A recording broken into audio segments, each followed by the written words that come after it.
कहानी है रामपुर गांव की, जहां के मर्द महिलाओं को हमेशा नीचा दिखाने की कोशिश में रहते। अरे अभी तक खाना नहीं आया, क्या मुझे एक और शादी करने की जरूरत है?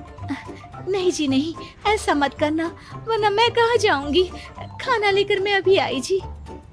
गांव की पंचायत में भी फैसले हमेशा औरतों के खिलाफ ही रहते। मैं जो फैसला सुनाता हूँ वो भगवान की आज्ञा होती है। इस लड़के ने अपने मन से शादी करके अच्छा नहीं किया। लड़के को घर भेज दो और इसकी शादी इसकी जाति की किसी लड़के से करवा दो, लेकिन ये लड़की, इसे तो गांव के बाहर निकाल दो। नहीं नहीं जमींदार साहब, ये क्या बोल रहे हैं? ऐसा नहीं हो सकता। मेरी बेटी मासूम है, इसे अच्छे बुरे की समझ नहीं है। अरे कहाँ जाएगी ये बेचारी? कहाँ जाएगी? इतनी चिंता है तो पूरे परिवार का गांव निकाला कर देते हैं। बेचारे पूरे बसे बसाए परिवार को गांव छोड़ना पड़ता है। चाहे जो हो, अगर बेटियों को कंट्रोल नहीं कर सकते तो गांव में रहने का कोई मतलब नहीं है। यहाँ औरतों को दब कर रहना होगा। कोई भी अपने हिसाब से कुछ नहीं कर सकता, सब ईश्वर की मर्जी से ही होगा। तभी गांव का एक आदमी दौड़ा दौड़ा आता है। सरपंच साहब, जमींदार साहब, वो कालिया है ना, उसकी बेटी पढ़ने के लिए शहर जा रही है। अच्छा, ये कब हो गया? और कालिया की हिम्मत कैसे हो गई ऐसा करने की? लेकर आओ उसे और उसकी बेटी को। बस फिर क्या था, हाजिर हो जाते हैं कालिया और उसकी बेटी सरपंच के सामने। अरे कालिया, ये क्या सुनने में आ रहा है? बेटी को इंजीनियर बना रहा है तू? और ये बता, गांव में तो स्कूल नहीं है, फिर कहां से इतनी क्लास पास कर गई तेरी बेटी? राधा, जो कि कालिया की बेटी है, उसे लगता है कि सरपंच उसकी तारीफ कर रहे हैं। सरपंच जी, मैंने ऑनलाइन पढ़ाई की है, डिस्टेंस लर्निंग से। सभी में मैंने अच्छे नंबर पाए हैं, जिसे देखते हुए शहर की इंजीनियरिंग कॉलेज में मुझे स्कॉलरशिप मिली है। वाह जी वाह, क्या होती है ये? पहले तो ये बताओ, फिर आगे की बात करते हैं। पूरा गांव राधा की बात सुन रहा था और राधा बोलती जा रही थी। तो ऐसे मैं फ्री में एक अच्छी शिक्षा लेकर गांव में जो कुछ परेशानियां हैं, जैसे बिजली, पानी और इंटरनेट जैसी समस्याओं के लिए काम करूंगी। मैं गांव को शहर से जोड़ने के लिए पुल का निर्माण करवाने का प्रस्ताव रखूंगी। मुझे पूरी उम्मीद है कि जल्द ही हमारा गांव भी तरक्की की राह पर चल पड़ेगा। राधा की बात सुनकर सारे गांव वाले ताली बजाने लगते हैं। सरपंच को समझ नहीं आता कि वो क्या करे। चुप रह नादान लड़की, गांव के खिलाफ जाने के लिए तुझे गांव से बेदखल कर दिया जाएगा, वो भी पूरे परिवार के साथ। और हाँ, अगर ठीक से गांव में रहना चाहती है तो ये पढ़ाई लिखाई छोड़ दे। हम तेरे लिए गांव का कोई होनहार लड़का देखेंगे। तभी गांव का एक आदमी बोल पड़ता है। अरे नहीं नहीं सरपंच जी, राधा बिटिया जो बता रही है, अगर वैसा हो जाए तो हम लोगों को पैसा कमाने के लिए बाहर नहीं जाना पड़ेगा। हाँ जी, और ना ही कोसों दूर पानी के लिए भटकना पड़ेगा।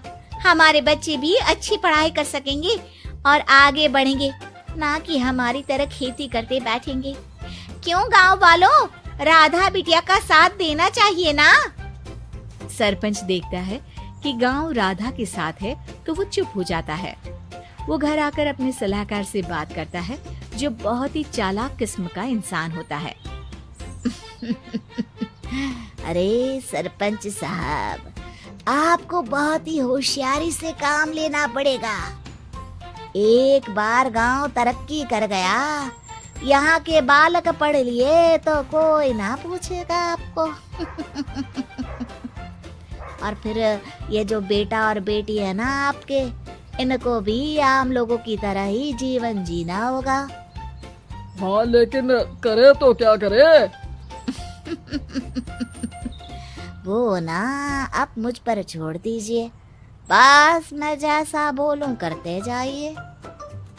अगले रोज सुबह जब गांव वाले सोकर उठते हैं तो राधा के घर के बाहर और साथ ही वो लोग जिन्होंने राधा का सपोर्ट किया था, उनके घर के आगे लाल रंग से कल आऊंगी लिखा होता है। कल आऊंगी, ये क्या होता है? अरे यह तो खून से लिखा है, लगता है कोई भूत प्रेत या चुड़ैल का साया है। चलो सरपंच जी के पास चलते हैं। सभी सरपंच के पास जाकर उसे सारी बात बताते हैं। अरे ये तो बड़ी मुश्किल की बात है। चलो मैं एक बाबा को जानता हूँ, उन्हें बुला लेता हूँ। सरपंच बाबा को लेकर गांव के घर के बाहर जाता है। ओहो, तो ये वो चुड़ैल है जो उन लोगों को निशाना बनाते हैं जो गांव को बदलने का सपना देखते हैं। वो गांव को ऐसे ही संपन्न देखना चाहती है, वो नहीं चाहती कि कोई बाहरी यहाँ का कायाकल्प करे। क्या तुम लोगों में से किसी ने गांव को बदलने की सोच रखी है? तभी राधा की माँ रोते रोते आती है। मेरी राधा घर से गायब हो गई है। अरे कोई तो बचाओ, मेरी बच्ची कहाँ गई?